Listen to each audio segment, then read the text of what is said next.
The Allen Line Company wishes everyone a happy and prosperous 2024. Be safe out there.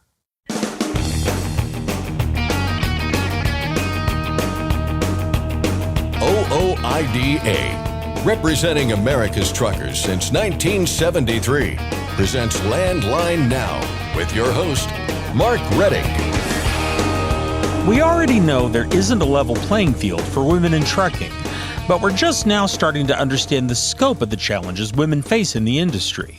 A new survey seeks more answers. Abbigail Huffman of the American Transportation Research Institute joins the show to tell us what they hope to find and how you can help. When it comes to hiring on a driver, there are a few things that you should take into consideration. Landline Now's Ashley Blackford sits down with the folks from OOIDA's Truck Insurance Department to discuss hired drivers and the impact they can have on your operation. And finally, a Missouri lawmaker wants to get tough on people who try to break into multiple vehicles. Scott Thompson discusses that, plus an effort to combat graffiti on roads and bridges in Washington state with our state legislative expert, Keith Goebel. But first, the news with Scott Thompson. Thanks, Mark. Our top story today. Big news tonight out of the Labor Department, which has released a final rule aimed at preventing companies from misclassifying workers as independent contractors. It's an issue that trucking industry stakeholders have been watching closely, owner-operators in particular. The rule, set to take effect on March 11th, compels employers to consider 6 things when determining whether a worker is an employee or a contractor. It rescinds a Trump-era rule that focused on control and profit and replaces it with guidance for how to analyze employee or independent contractor classification that is more consistent with the Fair Labor Standards Act. The Labor Department believes the rule will reduce the risk that employees are misclassified as independent contractors, but things aren't that clear-cut for the trucking industry. In a statement signed by OOIDA President Todd Spencer, the association acknowledged that the issue is a complicated one. OOIDA said truckers are tired of the seemingly endless parade of classification rules that do not fully consider their concerns. In previous statements, the association said any final rule must ensure that independent owner-operators can continue to use a business model that has benefited truckers for decades, as well as ensure that drivers are protected from misclassification. It is worth highlighting that the final rule out this week will not implement an ABC test on the country. Meanwhile, President Biden on Tuesday renominated Julie Su for Secretary of Labor. She has been serving in an acting capacity for close to a year now. Su was nominated for the post last February and went through a confirmation hearing in April, but her bid did not come up for a vote in the full Senate, which sent her nomination back to the White House. The acting secretary faces an uphill climb. She faces opposition in Congress, much of it stemming from her time as Labor Commissioner of California when the state passed Assembly Bill 5, a controversial law that makes it extremely difficult for a worker to be considered an independent contractor. Another week, another decline in diesel prices nationwide. The Energy Information Administration says the average dipped nearly 5 cents last week to $3.82 a gallon. Over the past 11 weeks, the EIA survey has recorded price drops in 10. Prices dipped in all 10 regions last week, led by the Rocky Mountain region, where prices fell by 9 cents. Again, these are last week's prices compared to the week before, but the trend appears to be continuing this week as well. ProMiles.com had the Tuesday morning average at $3.86 a gallon, down nearly 6 cents compared to the same day last week. As with the EIA survey, prices were down in every region ProMiles tracks, with 8 of those regions recording price drops of at least 4 cents. We're into the first full week of the year, and we're starting to get early indicators of how strong January will be for the spot market. Landline Now's Ashley Blackford explains. Load-to-truck ratios increased for all 3 equipment types last week, according to Robert Rouse with DAT. But if we look at reefer freight, which is actually going pretty good, load post volumes were just over 60% lower than last year. And that's impacted by about 13% fewer produce loads from the 19 growing regions tracked by the USDA. And carrier equipment posts are about 30% lower than last year as well. And that resulted in last week's reefer load-to-truck ratio starting in 2024 at 5.4. which is almost half of what it was in 2023. So something we're watching. Last week, DAT saw national benchmark broker-to-carrier spot rates without fuel decrease for all three equipment types. For Landline Now, I'm Ashley Blackford. Thanks, Ashley. A winter storm continues to cause problems throughout much of the country. More than 40 million people were under weather warnings Tuesday from New Mexico to Maine. From blizzard conditions in the plains, upper plains, Midwest, and the Northeast to tornadoes in the Southeast and flooding along the East Coast, officials are making plans to counter the effects. Some states have put restrictions on trucks in place. New York State, for example, issued a commercial vehicle travel ban for empty trucks and trailers and all tandem trucks on certain routes throughout parts of the state. As is always the case during times of inclement weather, check ahead before you head out and prepare for delays. And remember, we have a roundup of state chain laws available under the Resources tab at landline.media. The Commercial Vehicle Safety Alliance's 5-day campaign against human trafficking is underway in the United States. The Human Trafficking Awareness Initiative is meant to raise awareness among commercial motor vehicle drivers, motor carriers, law enforcement officers, and the general public about the issue, the signs to look for, and what to do if you suspect someone is being trafficked. Jake Elavirta, CVSA's Director of Enforcement Programs, emphasizes that this is not an enforcement campaign. It is strictly designed to tamp down on human trafficking. It would be the same period, Mark. It really is to, when they're talking, taking the extra time where normally they may just be doing the inspection. Like when we do road check, you're talking to the driver, you're doing the inspection of the vehicle.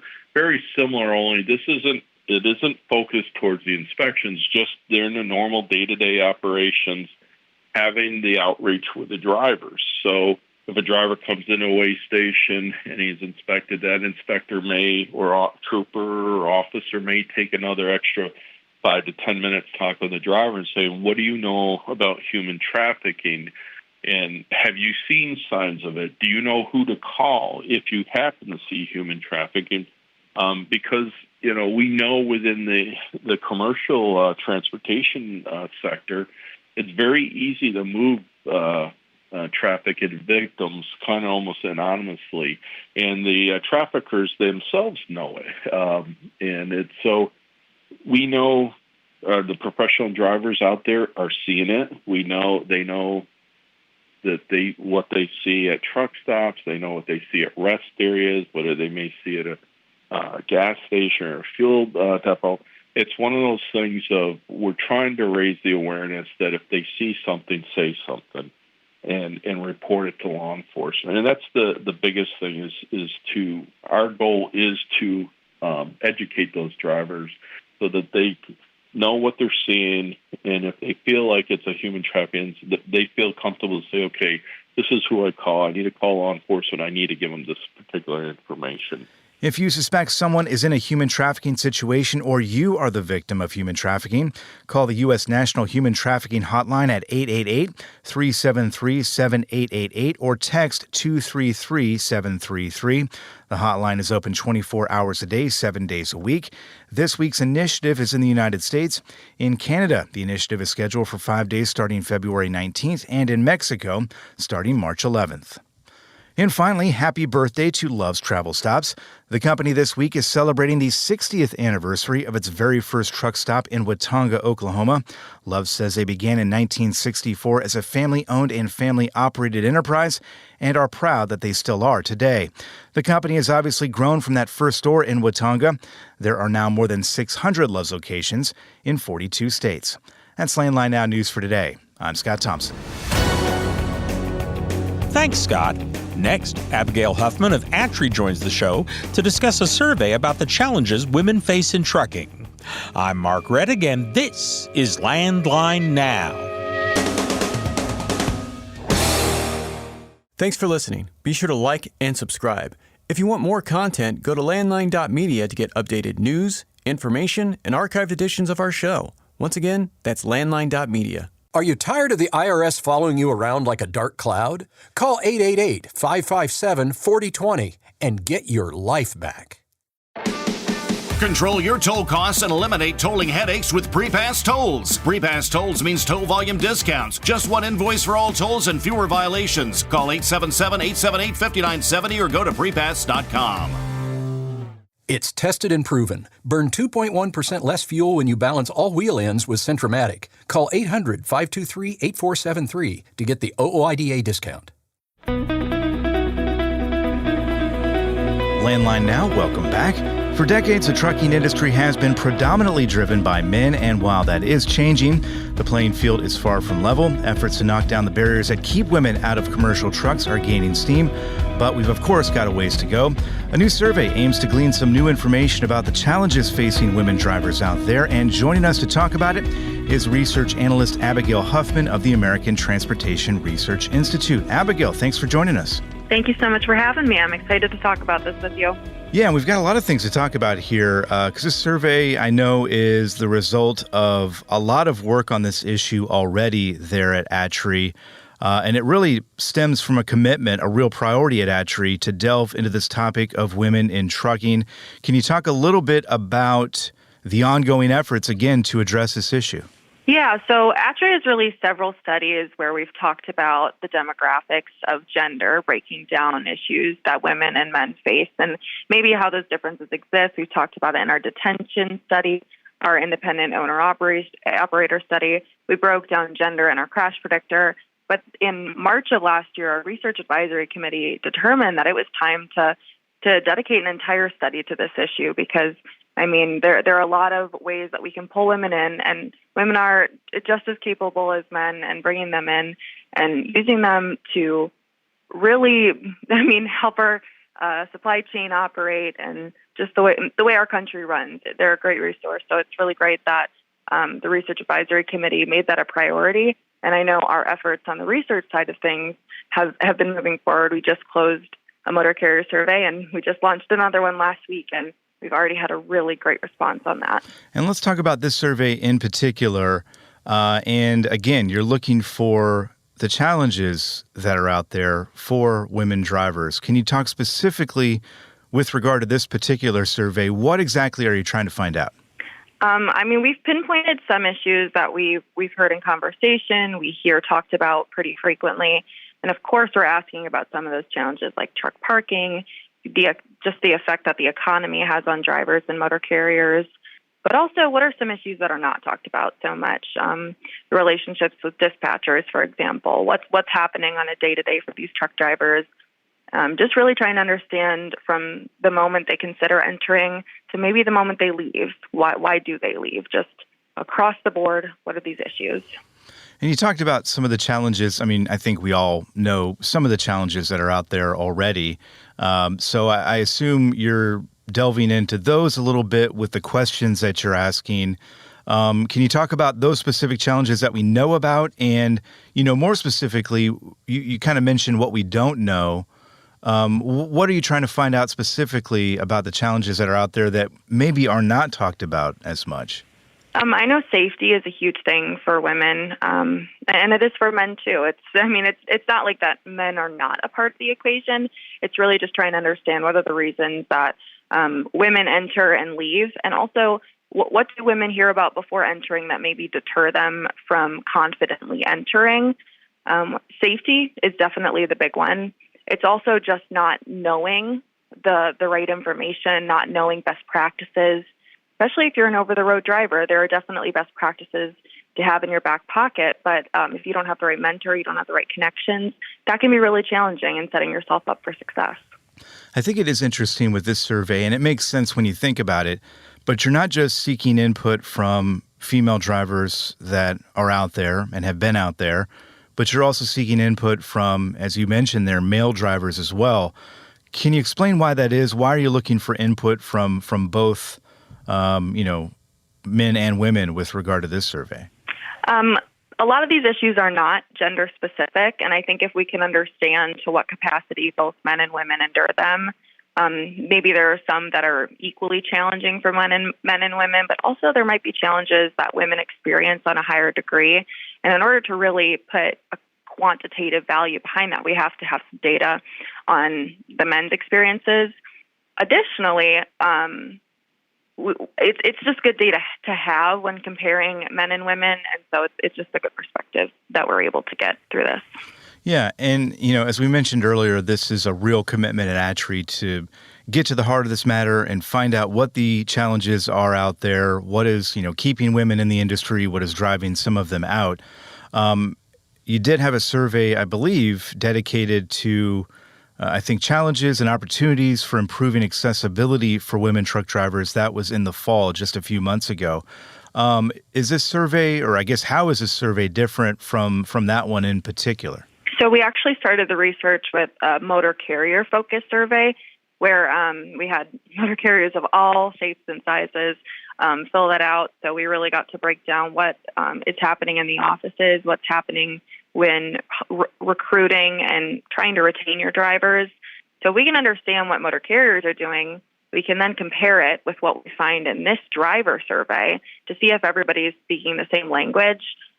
We release a top industry issues survey every year, and we, at the end of the report, we always break down the issues by drivers and motor carriers, and typically we see a disconnect. So this is kind of following a similar format that if we can understand what both the motor carrier and the driver think, we can see where there might be a disconnect. And the motor carrier survey that you mentioned there, the results, I don't think they've come out yet. Is that going to come out essentially at the same time as this driver survey, or are those going to come out separately? We'll have everything come out at once we wrap up the surveys, and then we've got a series of interviews that we're going to do as well as a focus group. So it'll all come out in one report in a few months. And I think you mentioned something there I think is valuable in that you are seeking information, you're seeking input and opinions from all experience levels of drivers, from motor carriers as well. And as a researcher, right, you're doing that because you want a full picture of everybody's opinion out there to kind of shape what the reality, I suppose, is out there. This is a priority, as we've talked about, not just for ATRI, but a lot of organizations, obviously. When the results of this come out, I think you said in a few months or so, what happens then? What happens next? What are you hoping, I guess, happens with the results that do come out from this? So like a lot of our ATRI research, it's often a resource for the industry. We hope that motor carriers will look to it for advice. We hope that associations will kind of spark some conversations based off of some of the findings. I know at ATRI we'll continue talking about it and talking about the impacts that these findings have on the truck drivers who move our country forward. And yeah, just making sure it's talked about, because there's a lot of associations that have either committees. The association's focus is on women, and it's very much a conversation right now. So we definitely want to keep the momentum going. Yeah, and that's interesting you use that word, because I was just thinking about that, because it does feel like over the past year, 2 years, maybe 3 or so, there has been a real focus on this issue and the importance of, getting some more diversity in the industry, getting more women in the industry. And it certainly feels like to me that we're heading in the right direction. But it's interesting that we've gone so long without this kind of information to help guide where we're going. And we're finally getting to that point. And I know you've done work on this before as well. Are you encouraged by the momentum that we're seeing? It does feel like we're on the right track for me. Do you share that opinion? Yeah, and I've been looking through the findings from the motor carrier survey this past week, and I've been sifting through the driver responses. Like I said, they're very promising. And just like seeing how passionate people are about this, just from the motor carrier side, but also just driver side, making sure that their voice is heard. It's important because this is an opportunity for us to help amplify that. And I definitely don't know. I want to do it the right way and make sure that we're covering everybody's perspective and voice. And yeah. Yeah, we don't want to spoil, obviously, the results. And I know this is ongoing right now, but you mentioned you're kind of sifting through responses as they come in, and you've obviously looked at the motor carrier responses to that survey that came out a few months ago. Can you share just maybe some of the more interesting or maybe some things out of the responses that frankly surprised you? Is there anything that really kind of pops out to you so far? Not too much. With the motor carrier survey, I think the biggest thing is, are motor carriers treating men and women the same? To some degree, of course, you do want everybody to be treated with respect, and as an employee to be treated right and given the same opportunities. And that's something that a lot of motor carriers emphasize. Like, we give everybody equal opportunities, equal pay, equal benefits, equal chances for different routes, and all of that. So there's definitely that. I will say we have to be very careful because this is kind of a touchy topic. Like, yes, we want to get women into the industry, but you can't assume that they're going to be just like men. But you also can't assume they're going to be different. So we have to be very careful with this narrative. Yeah, absolutely.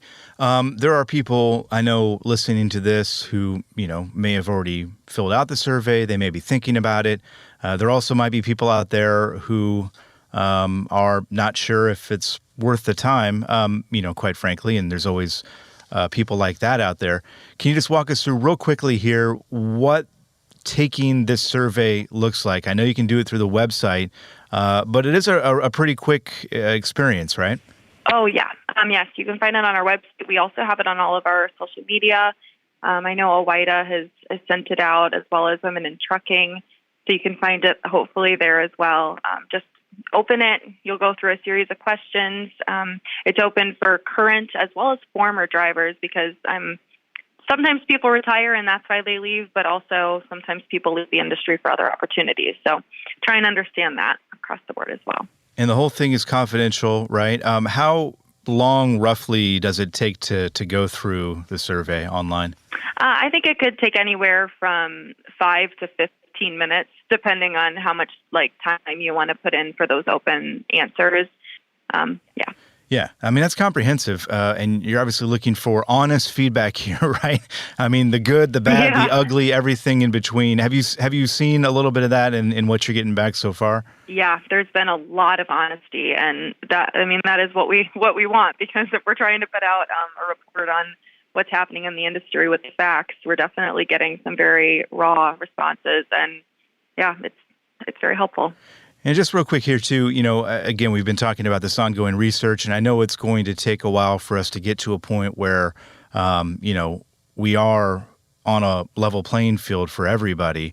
But as you look at the responses and you look at the reality and you look at things maybe changing a little bit here over the coming months and again, coming years, it's going to take a while. Are you hopeful? I mean, are you hopeful that in a few years here, we're going to be at a place where it is as safe for women drivers as it is for male drivers, and again, that playing field has been leveled? Yeah, I think we need to keep communicating. We need to keep listening to one another. Just keep educating one another on the challenges that do exist. And I mean, things do have to change. Truck parking is a massive issue. I mean, it's limited in its capacity in general. There's one spot for every 11 drivers. Yeah. So that's a challenge. But then also the safety, that's another issue. When it's dark and it's not well lit and these drivers have to walk a ways to even go to the restroom, these challenges, they're not always talked about. So when you encounter them, they're challenging. Yeah. I think the good news, we are taking steps in the right direction here. This survey and other work you're doing there at ATRI and your colleagues are doing at ATRI are going a long way toward, gaining that momentum and pushing us in the right direction. So we do appreciate that. We encourage everybody to check out the survey, truckingresearch.org. It is open through February the 2nd. So you get a little bit of time, but make sure you get in there and give your responses. Abigail, thank you so much for your time. We really do appreciate it, and we'll talk to you again soon, hopefully when the results of this one and that other survey come out. That'd be wonderful. Thank you so much. Our thanks to Abbigail Huffman of ATRI. We'll be back in just a moment. Attention professional drivers, are you behind on your tax filings? You owe money? Integrity Tax Relief Group frees drivers from IRS trouble. You watch the road, we'll keep an eye on the IRS. Call now, 855-976-4291. Dispatch, I picked up that load of steel, so I'm ready to roll. Sounds good. Remember, we're getting paid by weight, so make sure to use a CAT scale. I wouldn't weigh anywhere else. Forget misaccuracy, weigh your truck on a CAT scale. Landline now. Welcome back. Like tires, fuel, and an engine, insurance is one of those things you just have to have for your truck. But not all insurance is created equal. Ashley Blackford is here with the experts from OOIDA's Truck Insurance Department to answer some questions. Thanks, Mark, and hello to Trina Skywalker and Trista Roby with OOIDA's Insurance Department. How are you doing today, ladies? Stellar. Doing great. How are you? I am wonderful. Good. Today we are talking about hired drivers and the impact they can have on your operation. First off, what is a hired driver and what kind of situations would they be used in?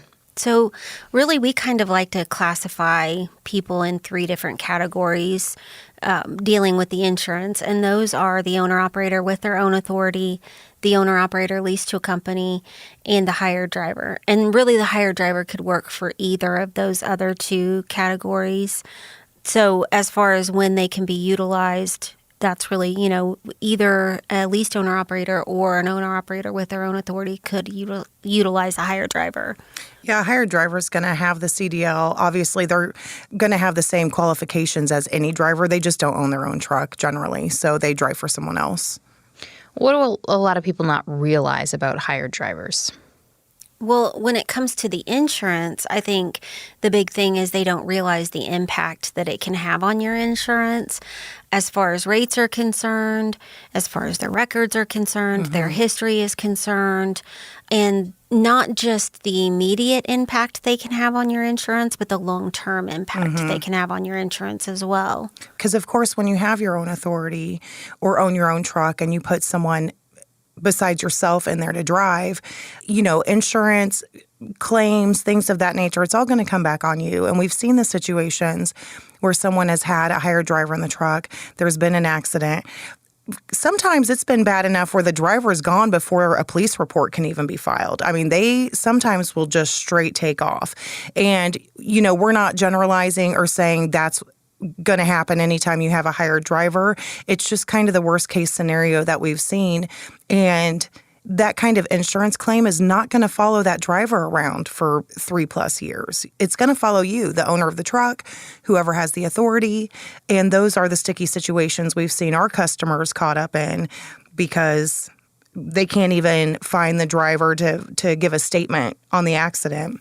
And that's really one of the biggest reasons that hired drivers tend to drive up the cost of premiums of insurance because, you're not going to have an owner-operator leave their own truck.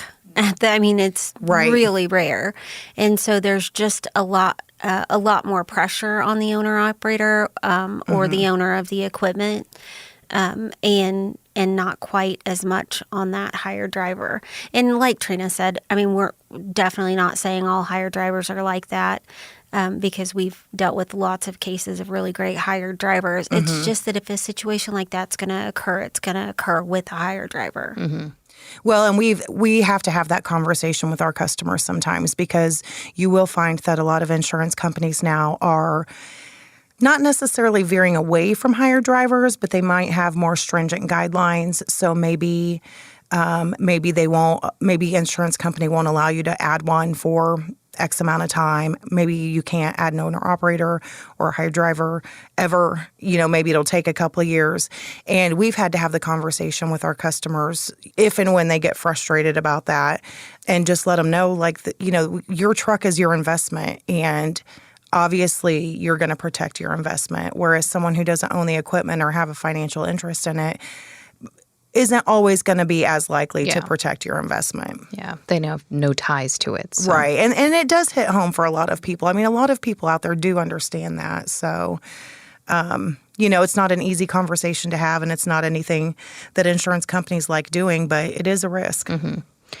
Are you able to add a clause to the lease with a hired driver to change who's responsible in the event of a crash? You are not. I mean, really, that's a federally mandated. Whoever owns the authority is who's ultimately responsible for the accident, and there's no way to change that. Many have tried. Yeah. We've had a lot of people, a lot of different motor carriers, or the leased owner operator. We've had people try to change that in the past, but it's never going to work. It's always going to come back on those numbers. The most you could do is if you have your own authority and you lease on an owner-operator, you could put it in your lease agreement that they have to carry bobtail. So that might protect you a little bit as a motor carrier if they're not under dispatch or something of that nature. But as far as the primary liability goes, no. I mean, if you hold the numbers, you have to provide that insurance. And how important is it to talk to your insurance company before bringing on a hired driver? I think it's huge. I mean, like we were saying, every insurance company is going to take a different approach to it. Some may have conditions or clauses. There's a lot of variables as far as what does the lease agreement say? What are you contractually obligated to through a lease or through having your own authority? And honestly, insurance is one of the things that is going to kind of make or break what path you choose. And I say that cautiously because we always encourage folks to just find an insurance company that suits your needs. Don't change your plan or your operation to suit the insurance company, because it really is about just finding a place that fits your operation. And in the end, that's not going to be a balance. That's not going to be the balance that you're looking for. You're not going to be happy because you had planned on a different operation. So if you're changing your operation to fit a certain insurance company's willingness, then in the end, you're going to end up being unhappy. And one thing that I did want to say, Trina had mentioned earlier, insurance company guidelines. And hopefully that the insurance company is bringing up their guidelines or mentioning their guidelines to you at the time that you're getting the policy started or that sort of thing. But if they're not, it's important to ask that question, because if you plan on hiring a driver in a year and it's one of those companies that she said, will never allow a hired driver, you're going to be unhappy with them, and then you're going to have to deal with possible cancellations or, that sort of thing too. So always, if that's not something that if that's not a conversation that they are having with you, that's an important question to ask. Absolutely. Yeah, and even kind of branching off of that, just for example, we had a call the other day, and it kind of relates to a couple of different things that we've said so far. But we had a call the other day, and the gentleman wanted to lease on to a motor carrier. And the motor carrier, the insurance company that they were with, will not allow leased owner operators. So they're saying you can own trucks and you can put drivers in those trucks, but you can't lease an owner operator because of our insurance company guidelines. And so then from what I hear, I didn't take the call, but from what I hear, the motor carrier then suggested that the owner operator just sign his truck, like basically put his truck in their name, which is... I'm having trouble finding the words. Yeah. The agent that talked to him said, "You're not thinking about that, are you?" And he was like, "Oh, goodness, no." Yeah. But it just made me think of the various types of things and situations that can occur when there is kind of a road insurance company roadblock. And again, the insurance company doesn't want to put you in a bind as far as your operation goes. And I speak as someone who works at this particular company. A lot of insurance companies want your money. Yeah. Period. And so if you offer to change your operation just to get insurance with them, they'll probably let you. They'd be happy to let you because they're getting that money from you. But at the end of the day, the reason that Tristan and I keep talking about this so much is because we have seen how that turns out. Someone thinks that they can kind of go by our guidelines. They'll change their operation to suit that or to get a quote. And then before even a year is up, there's something that arises that makes them unhappy. Or maybe we say you can't have a hired driver right now. Then they put one in the truck anyway. There's a claim. And then half of the claim is denied because we said... Of an unreported driver. Yeah, and we said no hired driver. And once you get into a situation like that, that is hard to ever get away from, because a lot of times... And, I can see how it can honestly happen, but once you get yourself into that sort of situation, especially with that insurance company, you've kind of got the scarlet letter for... Ooh, sorry. Sorry. You've got that scarlet letter for life, though. And those are the kinds of things you're trying to avoid. And even what we were talking about earlier with a claim that follows you, you may be the best driver and have spectacular record. But if you had somebody have a $350,000 claim plus under your insurance, that's really going to void you for a big period of time. I'm going to be honest, like we've had this conversation so much that it really doesn't give me as much anxiety as Trista saying scarlet letter. I'm so anxious about that now.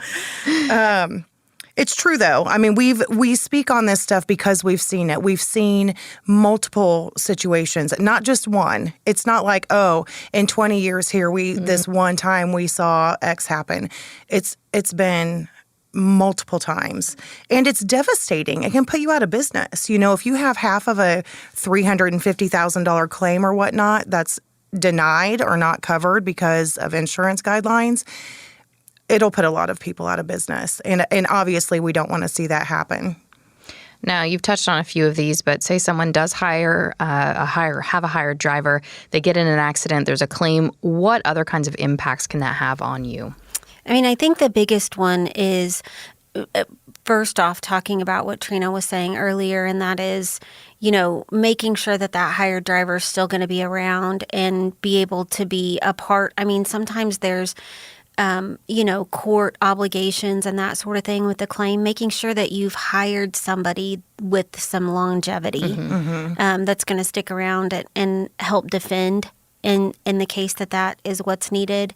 But really long term, I think is the impact that it has on your insurance and your ability to find insurance moving forward. Well, and kind of segueing into other impacts, if you have your own authority, a lot of folks are going to be looking at SAFER or like a PSP report. I know when we look up a DOT number, maybe you didn't have the drug violation, maybe you didn't have the crash, maybe you didn't have the poor inspection, but it shows up. And so then stays with your numbers. It does stay with your numbers. So we always say vet the drivers, vet your driver. It's not always going to prevent something happening. Yeah. But look at their employment history.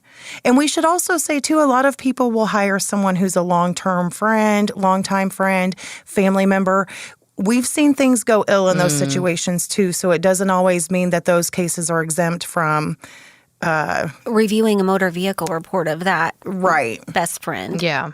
Right. And we've still seen the tough situations with those type of drivers. Sometimes worse, if I'm being honest. Yeah. What do you recommend someone do if they are looking at a hired driver? What kind of things can they do to check their record?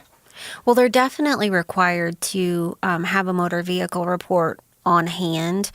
I think, if that's something they're comfortable doing and looking into the employment history, that's great. I think there are companies that can help with that. I think you can even call our business services department and they can point you in the right direction and help guide you through that process. Yeah, and I believe they have a section that even specializes in what you need to keep together for as far as a driver file goes, because you are required to have a driver file. So yeah, there's a lot that goes into it. Definitely talk to your insurance company, research the guidelines as far as what you have to physically have on file for that driver too. All right. Ladies, thank you very much. Thank you. Thanks for having us. Our thanks to Trina Skywalker and Trista Roby of OOIDA's Truck Insurance Department. If you have any questions about insurance, you can call 816-229-5791. For Landline Now, I'm Ashley Blackford. We'll be back after this. Stock up on Howe's Diesel Treat, the nation's most trusted anti-gel. And to be safe from the harshest winter conditions, make sure you have Howe's Diesel Lifeline on hand, the fastest-acting gelling rescue product. Available nationwide, Howe's products are designed to keep you rolling through the toughest conditions. Visit howesproducts.com. Since you started, what you've loved about trucking is the freedom. Heading out on your favorite route, a good driving song, and thinking about truck insurance. Well, maybe not that last one. That's why we're here. At OOIDA, we have a full range of truck insurance products, expert advice, and great customer service, helping you get the right coverage for your operation. Go to OOIDA.com, because your job is to drive. Our job is to help with everything else. Welcome back to the show. Scott Thompson here, joined in Studio A by Keith Goebel of Landline Magazine now for our weekly state legislative update. Today, we've got our eyes on Missouri and Washington State. Keith, good to see you. Scott, how you doing? Doing just fine. Let's start with Washington State here with a plan to stop people from vandalizing roads and bridges with graffiti, something I'm sure a lot of our listeners see a lot of out there. This is one of those problems that seems like a nuisance and an eyesore more than anything, but apparently in Washington State, graffiti has come with a price for the public.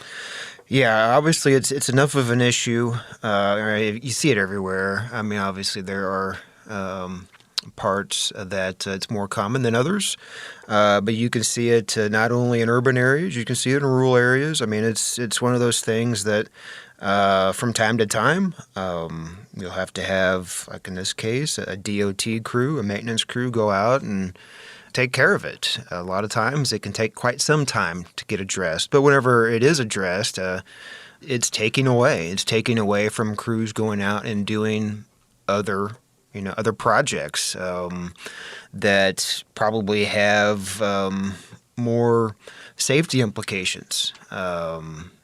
Road repairs or signage or lighting, whatever the case might be. So you have that aspect to it. And then you have the fact that simply having someone going out along a roadway or over a roadway, taggers is something I've seen reference to the people who go out and do the graffiti. They're putting themselves in harm's way. And with it, the traveling public is also in harm's way if something were to happen. So, and then obviously the road crews are going out to take care of it eventually. And they're in harm's way, and then again the traveling public is in harm's way. So, yeah, as far as like in this particular case, Washington State DOT communicating to state lawmakers, this is really something that we need to do more about to discourage. So yeah, that's kind of where we're left with this new legislation. Yeah, so let's talk about the legislation in particular. We've got one lawmaker who introduced it. I guess my question is, what is the plan? Are you trying to stop these taggers from doing their thing, or is it a cleanup situation, or what does this bill look like? All of the above. Okay. Essentially, it's a multi-pronged approach, is what they're pursuing. One of the components of it would have the Washington State DOT look to test and determine whether there are anti-graffiti products and paints that can be used on whether it's highway walls or bridges, overpasses. See if there's something that works really well to take care of this. Also, in Washington State, they do have cameras, DOT-owned cameras that they use for tolling and in work zones for enforcement and such. But whether they can tap, cameras to look for and be essentially focused on areas that, or maybe there's a higher likelihood of graffiti. And then also allowing the state DOT to coordinate with law enforcement, whether that is local, state, or federal, but to coordinate with law enforcement about pursuing legal action against those who are caught doing graffiti. Regular session there in Olympia has begun. We will see where this bill goes, if anywhere, and we know you'll keep us updated on that one, Keith. Let's move on to Missouri here, where at least one state lawmaker is trying to tighten the vice grips on people who break into vehicles, heavy trucks included, a little more of a nuisance than graffiti, I would suggest. What is the plan here in Missouri to, again, cut down the crime here? Yeah, looking to establish an offense for unlawfully gaining access to motor vehicles. So this really would cover any successive attempt to gain entry unlawfully into any part of a motor vehicle. The focus with this is adding vehicles to burglary statute in the state, and to increase penalties for those who are making an attempt. They don't have to actually gain access to a motor vehicle, but an attempt to gain access to any part of a motor vehicle.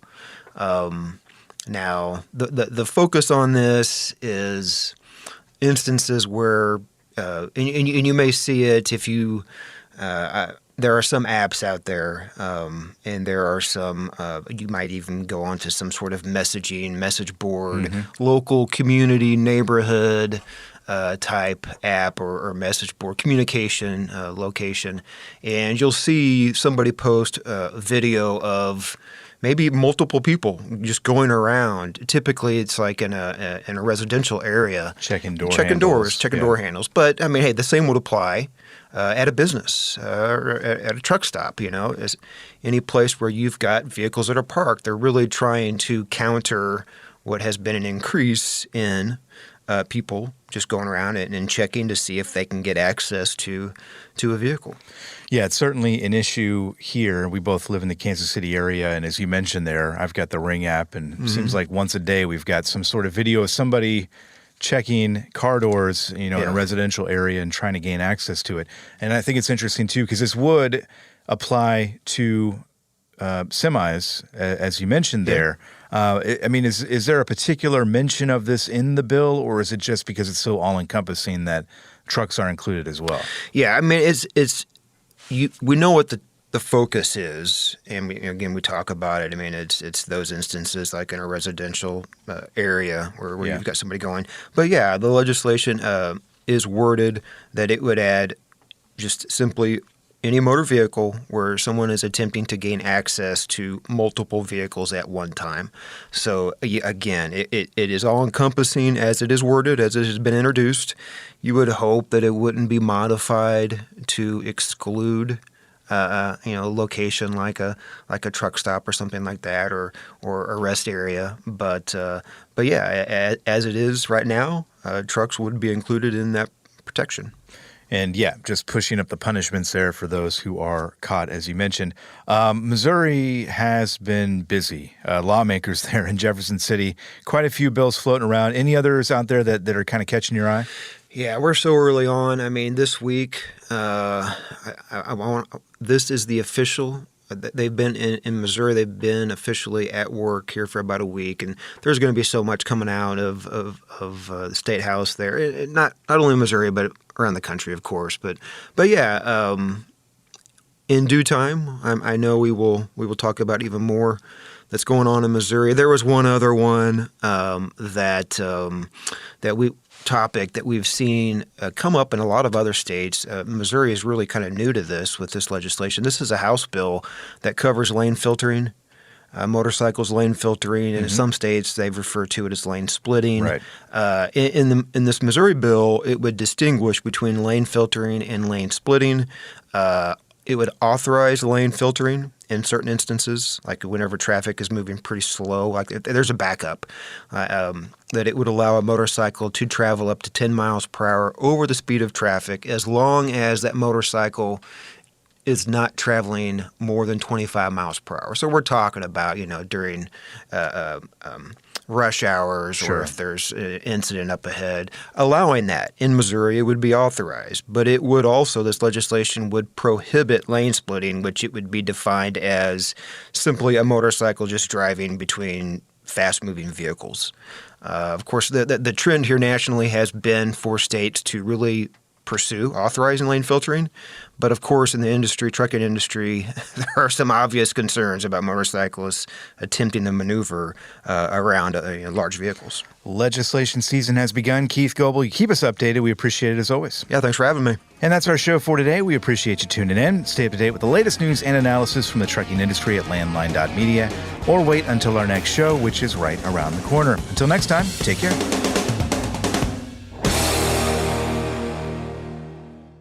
Thanks for listening. Be sure to like and subscribe.